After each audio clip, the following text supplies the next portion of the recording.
People always tell me that, I move too much with my heart instead of my mind. And you could you could decide or describe someone as stupid because they're not using their brain. But is using your brain always the best decision to make? What I mean by that is that we see so much in the media, people getting ripped on for expressing what they truly believe in. You look back, oh, this is going this. I don't think I should go there yet. But what my point is, we are so mind controlled. I mean, there's such thing as mind control. You guys look at video games. You guys look at old TV shows, movies. Mind control is a true thing. There's no such thing as a heart control. Let that sink in for a second, y'all. Your mind can so easily be stimulated by advertisements, reports, news articles, a video you see on Twitter, a post you see on Instagram. It is so easy to manipulate the public, y'all. You guys look at so many news outlets that make a claim about this person, a claim about this person, a rumor that this person did this, a claim that this person was helped by this person and did something illegally. It is so easy to manipulate the public, y'all, with mind control because most people use their minds 90% of the time. You look at back in November or December of last year with the whole Travis Scott cheating incident with Kylie Jenner. There was a YouTuber, a content creator, that made a recreation of Travis Scott, like did the whole hairdo and everything. He looked dead on like him, and he posted this picture. I'll show you guys if I ever post this on YouTube, of the picture that he posted with his girl, and the girl's back was to the camera, and you could see his head like bent down like this. And from this angle, y'all, it looked dead on like Travis Scott. They put a TMZ watermark on it, and that thing went viral for a few days, y'all. The Kardashians tweeted something about it. Travis Scott tweeted something about it. And there was a legit rumor. Travis Scott was trending on Twitter because so many people thought that was a real picture. I thought it was real. I told all my friends, I'm like, oh my God, bro, Kylie Jenner's about to be single. I'm about to slide in this D. I thought it was real. If anything, I wish they didn't make it a prank. Those content creators that made the video, I don't know their names, but I did watch their video, yo. I wish they made it more of a social experiment. What I mean by that is a prime example of how much you can be manipulated. I mean, this probably caused so much pain in the Kardashian family, y'all. With Kylie, with Travis. You guys know what I mean, though? I bet Chris was very upset about it. I bet the whole family was upset about it. And it affected Travis. It affected that entire family, y'all. And the worst part is how manipulated and how easy we were brought into that. Because we saw, oh my God, someone's having problems. And that's another thing. We are so attracted to hatred. We are so attracted to being ripped on. We are so attracted to ripping on other people. People love to get ramped up when someone screws up on someone and say, you screwed up on that play. Why didn't you go this route? Why didn't you shoot the ball at that? But people do not get as excited when they are mad compared to us when they get hyped, when they're excited about something. Yeah, you see sport fans, getting excited, getting emotional. I mean, I cried when the Cavs or LeBron won the 2016 finals, when they lost 2017, when they lost 2018. I'm just an emotional guy, But if, say, a field goal kicker misses the game-winning field goal, there are literally so many reports, like from an NFL or even a college team, of people sending death threats to that dude. Death threats over a sports game when you're not even on the team. We get way, I'll show you a level of energy. Because I'm all for energy and the chakras and our 7 different chakras and the colors, color psychology. Energy-wise, we can get up here to when we're upset. Can we get that high when we're hyped up? I don't know, yo. I don't know. We tend to always find something to rip on because we have this mindset that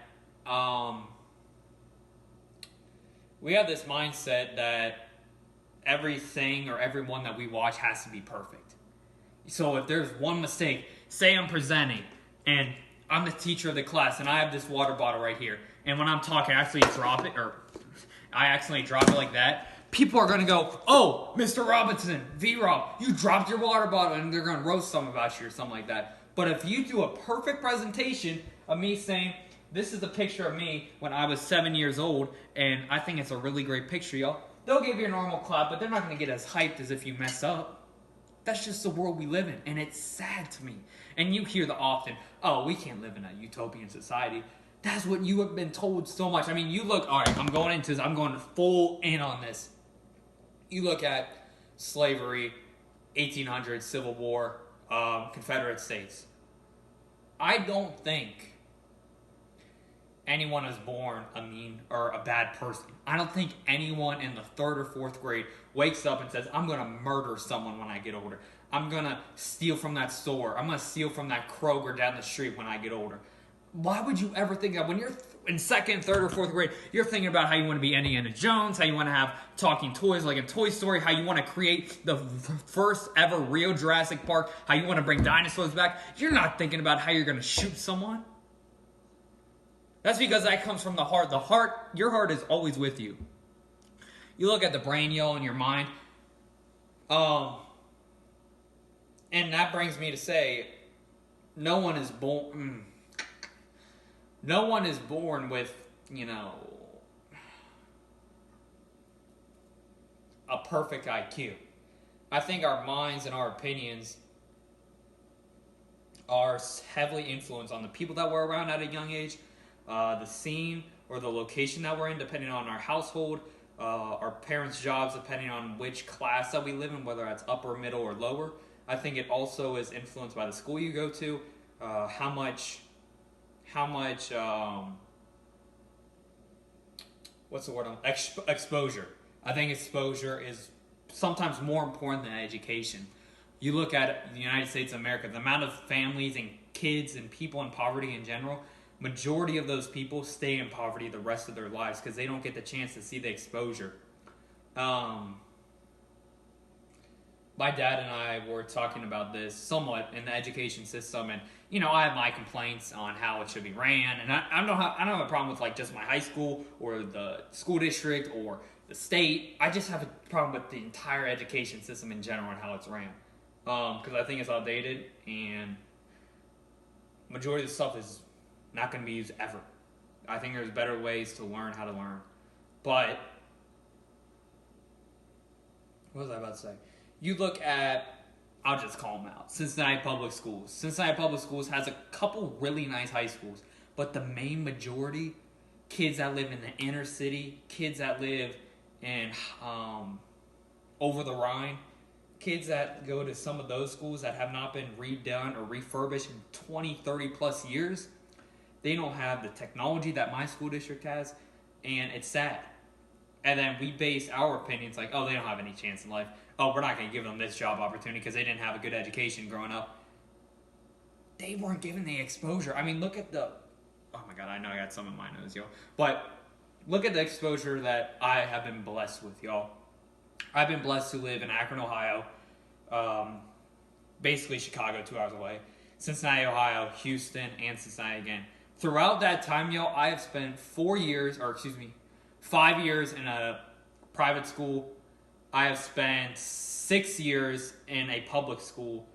I have spent 1 year in Houston where I was in a classroom with just 20 kids or 50 kids in my class. That would be graduating next year. And then I go over to my now high school that has over 300 people graduating. So I have seen so much, yo, in my life. From those experiences, I have been given many new ways to learn, many new ways to create, many new ways to learn how to use the Mac or an iPhone. Those kids that are in a situation where they don't have those resources, where they don't have the technology that some school districts have, where they don't have the funds to, make a better gym to go to, what's there to help them? What is there to help them? And then we base our opinions. You look at some companies that don't hire people because they don't have certain education or they come from this one school district with a bad reputation. How is it the kid's fault? I think about it like this. I got this line from my dad, y'all. I'll just use my school district or high school, for example. Take the top 50 kids in my high school, So we're talking about like a 3.8 to a 4.3 GPA. Put them in Cincinnati public schools. Take the 50 worst kids in Cincinnati public schools that are given close to nowhere the amount of resources that we are given. Put them in our school district. How do they improve? The people that got switched to Cincinnati public schools, do they stay the same in Forest Hills, our school district that I go to? I want you guys to think about that. Do you think, I'll just say it, private schools give the kids unlimited opportunities? I was in a situation where at a Christian school in Houston, they had around 60 kids graduate last year. Over $3 million in scholarships. Let that sink in. And at that school, I was also given the opportunity to use a Mac laptop for the first time ever in my life. I was in 7th grade. I was given the best football equipment, the best training staff, the best weight room that I've ever seen in my life for a freaking middle school / high school. I was given all these opportunities, and you see a lot of those kids succeed. So you hear a story like LeBron. You just look at any person that came up from the inner city or whatnot. I'll just use LeBron as an example. It could have been so easy for LeBron to just give up. Not pursue his basketball career, get in trouble, go steal from somewhere, and take the route a lot of kids sadly feel that might be their only way out. I think one of the best ways to keep control of the media or the mass and keep control of society, I'm talking about from people that have power and want to keep it, is take away people's role models, take away people's exposure, take away people's confidence, and take away people's resources. Those 4 right there, I mean, do you understand the amount of people that have probably been influenced from a LeBron James type story? And the amount of people that have done something and have broken through the pavement because of that? Imagine if instead of just building up the upper class and keep giving them more, I'm using schools as an example. You just keep giving to the school that gives your state, your district, the best scores on the ACT, the best scores on the state testing. And because higher scores on state testing means higher salaries for teachers, and it's a win for the school. Why do you have to give more money to them? They're already doing fine. Give more money to the district that has an average ACT score of a 13. Think about that for a second, y'all. Why are we helping people that are already up here? Why not the people down here help them out more so they can get up to that spot? I'm not saying for the people that are successful right now, don't help them at all. But what I'm saying is treat everyone equal. But I agree with that statement. But give help to the people that need it. Yes, I'm all for rewarding people that do great things. I reward myself a lot. I was down to $3 in my bank account last week, but help others. Exposure is sometimes more important than education. All of 2019. This is a 2030 type conversation now. That's why I respect people in the media that speak from their heart. I don't like certain people. I'm not going to say names. I don't like certain people that sound so programmed and sound so perfect, and they're reading off a teleprompter, and they don't ever mess up, because that isn't really how they feel. You know what I'm saying? We all have our feelings about something. Why not just express it? We're here for 100 years, y'all.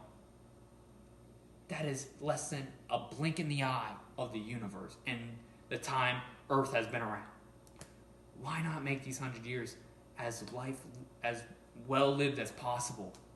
Would you rather live 60 years of regret or 30 years of no regret, y'all? No regrets. All energy. All love. That is Vaughn Robinson. That is my TED Talk. Thank you for watching. All love. I'm out, y'all. Help others.